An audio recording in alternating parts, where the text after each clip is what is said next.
Hey guys, it's SD, your host of the Life Picks Relationship podcast, where people with all sorts of backgrounds, challenges, and life experience show us how they make their relationship extraordinary.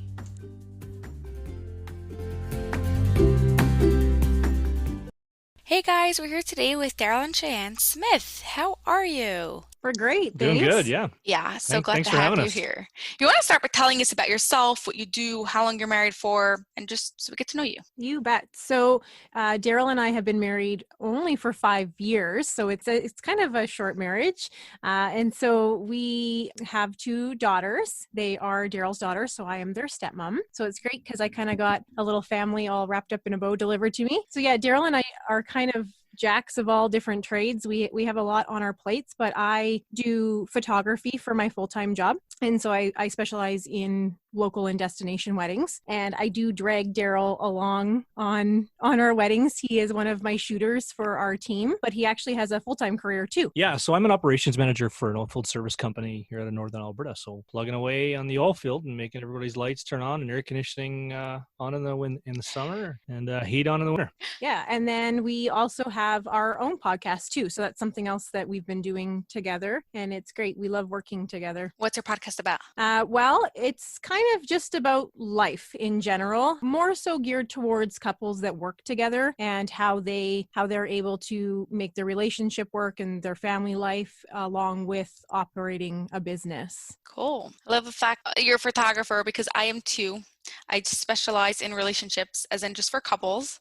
Sometimes I do weddings, like if they want extra pictures before or after, but not usually that. What's your best part about shooting weddings? Honestly, my favorite part is that I get to work with Darryl. That's been something that we've really enjoyed doing together. We really learned a lot when we got married, and that's kind of how we actually got into doing weddings full time, with just our backgrounds in customer service really just led us to want to deliver something just a little bit more than what we were able to find in our area. So it's great. We get to meet lots of new people and we get to work with each other. So cool. I like that.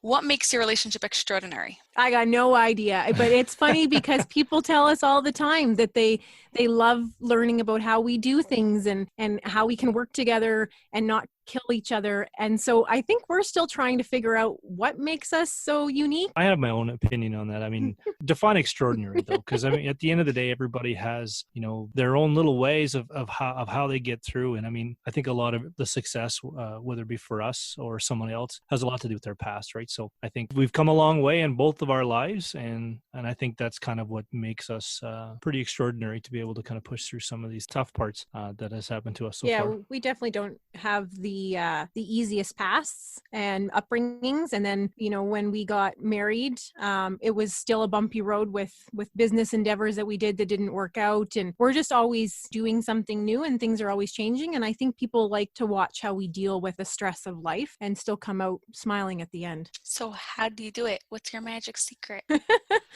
Okay, guys, listen up. It's just a little bit of whiskey in her coffee in the morning.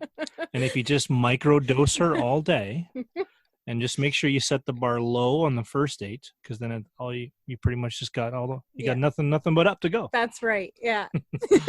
No, I think that it has a lot to do with our abilities to speak our minds with each other. We don't typically just yes ma'am, no man type of people. There's no shortage of heated conversations and arguments between us, whether it be with business or in our relationship. But we don't take it personally. I think it's a lot of it's just business. It's like getting through the day. It needs to get done. The conversation needs to happen, and you just muscle through it and just make sure you don't make it too personal, right? Yeah, and I think because we've both had some different paths along the way. Darryl's been married before. I was in a really long-term relationship before we got married. So I was a bride in my 30s for the first time.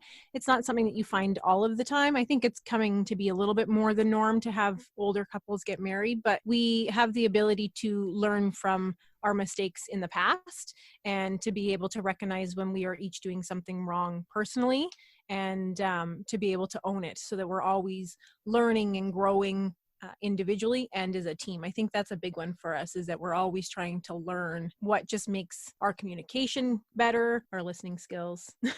Yeah, all that that is a really jazz. big one because you don't get stuck in the problem. Okay, so you had an argument, but let's move forward. Let's learn from this. Yes, Let's Yeah, grow exactly. together. I mean, you started it, so there's got to be an end, right? And it's just that middle part that people seem to fail at, and they never really get to the end part. And eventually, it becomes, pent up stuff and contempt, and it just kind of goes from there. So we try not to let it, fester underneath our skin, and we just get it all out on the table. Really honest and open. Do you ever feel like you have too much of each other, working all day together, being at home? Ever need a So break?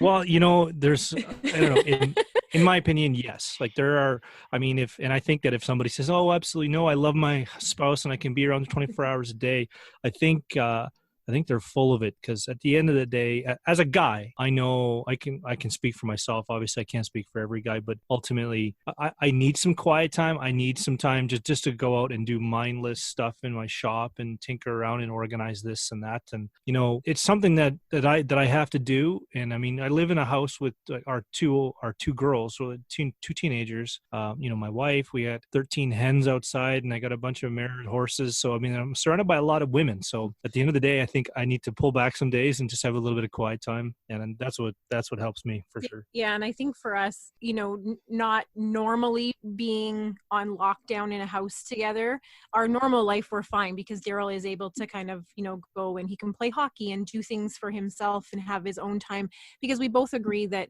having time to yourself and being able to work on your own mental game is so important for people to be able to be a good partner. So yeah, so when you're stuck in isolation together and we're with each other 24/7, you need to be able to find some time apart. But for the most part, we're pretty good, and we also don't have hurt feelings whenever one of us says, "Hey, we just need to go and do something on our own, give ourselves a break," and we don't take it to heart. We know that it's good for your own self, right? Yeah, 100%. So how do you deal with challenges that come up? Oh well.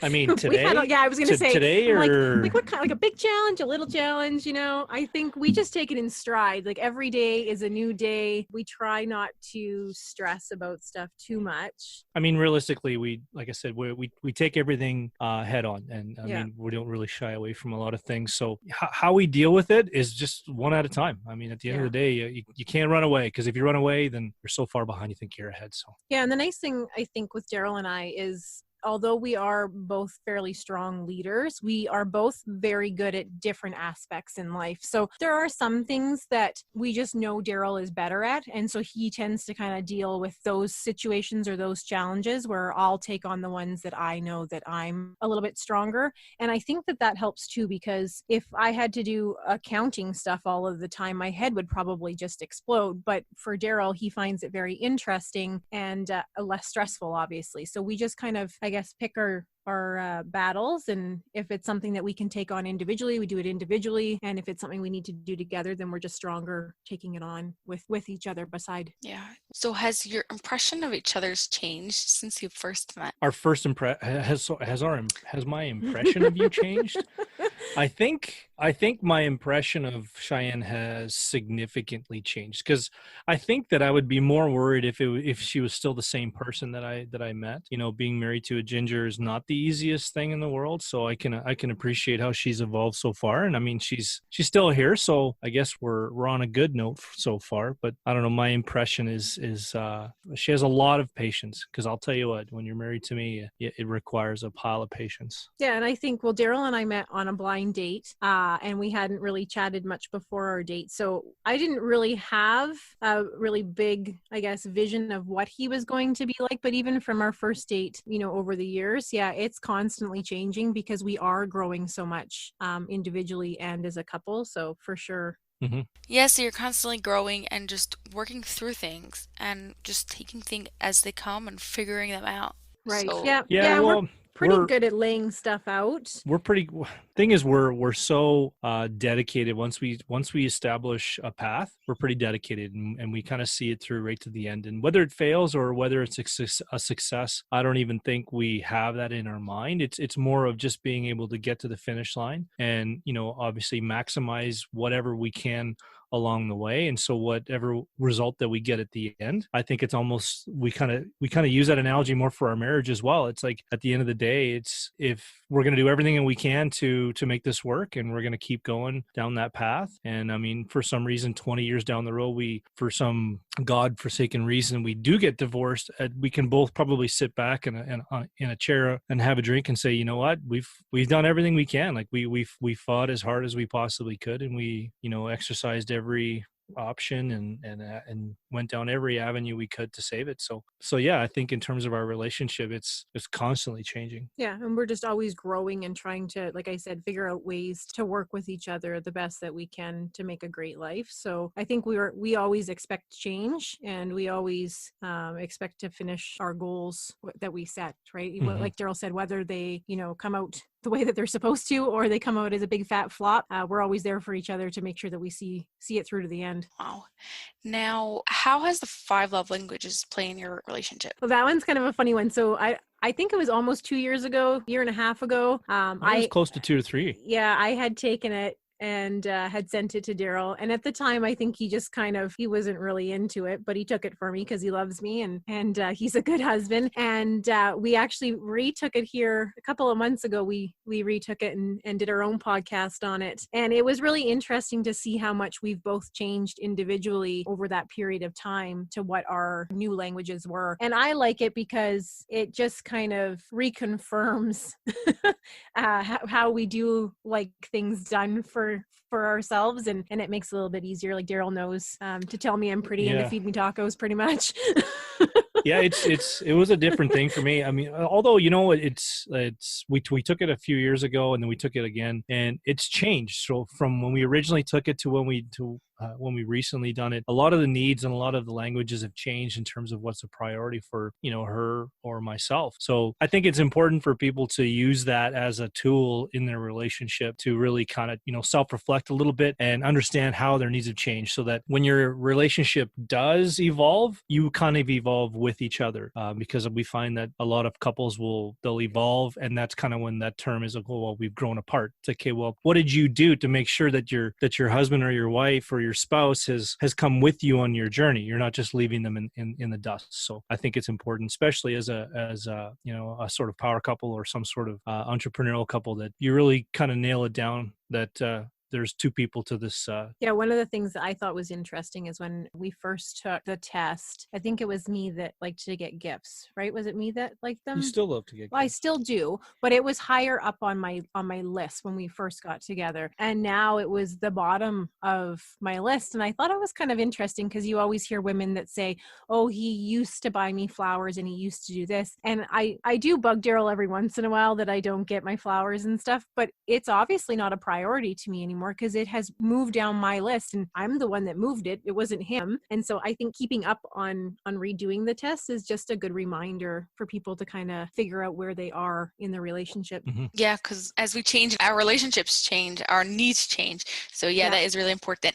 Now, what advice would you give to someone who wants to have an extraordinary relationship? For me, I would say to give grace to your partner. What was that word we used the other day when we were chatting with Chris? I can't remember the word we used, but basically, for me, I just think if you are able to put yourself in someone else's shoes to be able to understand empathy. Was that the word we used? Yeah, maybe. So. That's a good one. That'll work too. But I think if you're able to put yourself in your partner's shoes and understand what they're going through, it just makes life that much easier. If you're, a woman that is working from home and you happen to be the main person that's, doing laundry or whatever, and your husband comes home and your house is a mess and he's like, what the heck did you do all day? If you put yourself in their shoes, they were probably running around after kids, answering phones and doing whatever else they had to do. Death warrant right there. Right? Yeah. Well, yeah, just don't say that. That's just for men. Just don't ask that question. But for me, I just think if you always put yourself in your spouse's shoes, it will probably lessen the fights. And I think it will make you appreciate what they do even more. Yeah. For me, it's all about failure. And I mean, because you learn a lot from your failures and not a whole pile from your successes, because it's usually when you become complacent and you think you've done everything right is usually when you've won. But when you fail, if you don't recognize what you've done wrong as an individual, that's a tough thing to bring into a relationship. As a couple, I think you need to learn how to fail together. And when you're in business, you need to learn how to deal with that failure. And because there's no place else to point your fingers. You have to, it's all on you. And I mean, if you're again moving forward with your life without your spouse and something happens happens, typically, you tend to take it out on somebody else, and in most relationships, it ends up being your spouse. So I think learning how to fail and really learning how to kind of back up. to detect what went wrong as a couple and move forward. Yeah, that's great. Now, you seem like a really interesting couple. Where could people find you if they want to hear your podcast and more about your life and how they can make their lives better? Yeah, you can just head over to the website, www.wgtpodcast.com. Yeah, and that's the easiest way to find us. Yep, pretty simple. Awesome. Thank you so much. Thank you. Thank you.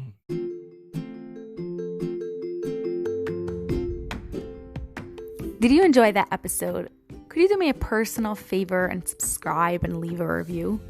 It would mean a lot to me. Thank you so much and have an awesome day.